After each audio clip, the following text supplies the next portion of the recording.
Hey guys, welcome back. ಎಲ್ಲರೂ ಹೇಗಿದ್ದೀರಾ guys? ನಾವಿವತ್ತು ಅಂಗಡಿ ಚೇಂಜ್ ಮಾಡೋಕ್ಕೆ ಬಂದಿದ್ವಿ ನೋಡಿ. ಇದೇ ನಮ್ಮ ಹೊಸ ಅಂಗಡಿ. ಒಳಗಡೆ ಎಲ್ಲ ಫುಲ್ ಎಲ್ಲ ಪೇಂಟ್ ಎಲ್ಲ ಮಾಡಿ ಎಲ್ಲ ಐಟಮ್ಸ್ ಎಲ್ಲ ಹಳೆ ಅಂಗಡಿಯಿಂದೆಲ್ಲ ಶಿಫ್ಟ್ ಮಾಡ್ತಾಯಿದ್ದು. ಹಂಗೆ ಎಲ್ಲ ಧೂಳಾಗಿತ್ತಲ್ಲ, ಹಂಗೆ ಎಲ್ಲ ಒರೆಸ್ಕೊತಾ ಇದ್ದೆ ನಾನು. ಪ್ರಭು ವೀಡಿಯೋ ಮಾಡ್ತಾಯಿದ್ದ. ನಂದೀಶ್ ಬಂದು ಸ್ವಲ್ಪ ನಮಗೆ ಆಚೆ ಕಡೆ ಎಲ್ಲ ಹೆಸರು ಬರೆಯೋಕ್ಕೆಲ್ಲ ಹೆಲ್ಪ್ ಮಾಡಿಕೊಟ್ಟ. ಹಂಗೆ ಅವನೇನೋ ಸಿಂಹ ಬಿಡಿಸ್ಬೇಕು ಅಂತ ಹೇಳ್ಬಿಟ್ಟು ಮೇಲ್ಗಡೆ ಸಿಂಹ ಬಿಡಿಸೋನೆ ನೋಡಿ ಗೈಸ್. ಹಂಗೆ ನೋಡಿ ಯಾವ ಥರ ಐತೆ ಸಿಂಹ ಅಂತ. ನೀವೇ ಚೆನ್ನಾಗೈತಲ್ವ ಗೈಸ್? ಹಂಗೇನೆ ಏನಾದರೂ ಆರ್ಟಿಸ್ಟ್ ಏನು ಕೆಲಸ ಇದ್ದರೆ ಅವನಿಗೆ ಕಾಂಟ್ಯಾಕ್ಟ್ ಮಾಡಿ. ಹಾಗೆ ವರುಣ ಪ್ರಭು ಬಂದು ನಮಗೂ ಒಂದು ಸ್ವಲ್ಪ ಹೆಲ್ಪ್ ಮಾಡಿಕೊಡ್ತಾಯಿದ್ರು. ಹಾಗೆ ನನ್ನ ತಮ್ಮ ಮೇಲ್ಗಡೆ ಶೋಕೇಸ್ಗೆಲ್ಲ ಐಟಮ್ಸ್ ಎಲ್ಲ ಜೋಡಿಸ್ತಾ ಇದ್ದ.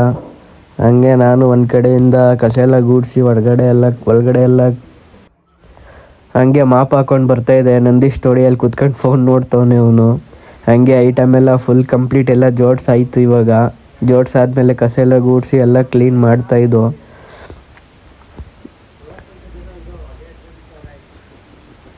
ಹಂಗೆ ಆಚೆ ಎಲ್ಲ ಅವರು ಕ್ಲೀನ್ ಮಾಡಿದ್ದೀನಿ, ತೊಳೆದಿದ್ದೀನಿ ಅಂತ ಹೇಳಿದ್ರು. ಬಟ್ ಧೂಳೆಲ್ಲ ಹಂಗೆ ಇತ್ತು. ಅದಕ್ಕೆ ನಾನೊಂದು ಸಲ ಒರೆಸೋದು ಅಂದ್ಬಿಟ್ಟು ಒರೆಸಿ ಎಲ್ಲ ಆಯಿತು. ಇನ್ನೇನೋ ಬಾಗ್ಲು ಹಾಕೋ ಸಮಯ, ಹಂಗಾಗಿ ಬಾಗ್ಲು ಹಾಕ್ತಾಯಿದ್ದು ಗಾಯ್ಸ್. ವರುಣ ನೋಡಿದ್ರೆ ಒಳಗಡೆನೇ ಹಾಕ್ಬಿಟ್ಟು ಕೂಡಾಕ್ತಾಯಿದ್ದೀವಿ. ನಮಗೆ ಗೊತ್ತಿಲ್ಲ ಅವ್ನು ಈ ಕಡೆಯಿಂದ ಬಂದವನೆ ಅಂತ ನಾನು ಅನ್ಕೊಂಡೆ. ನೋಡಿದ್ರೆ ಈ ಕಡೆ ಬಾಗಿಲಿಂದ ಬರ್ತವನೆ. ಓಕೆ ಗಾಯ್ಸ್, ಇದಾಗಿತ್ತು ಇವತ್ತಿನ ವಿಡಿಯೋ. ಇಷ್ಟ ಆಗಿದ್ರೆ ಲೈಕ್ ಮಾಡಿ, ಶೇರ್ ಮಾಡಿ. ಹಾಗೆ ನಮ್ಮ ಶಾಪ್ಗೂ ವಿಸಿಟ್ ಮಾಡ್ತಾಯಿರಿ ಅಂತ ಕೇಳ್ಕೊತಾ ಈ ವಿಡಿಯೋನ ಎಂಡ್ ಮಾಡ್ತಾಯಿದ್ದೀನಿ. Thank you guys.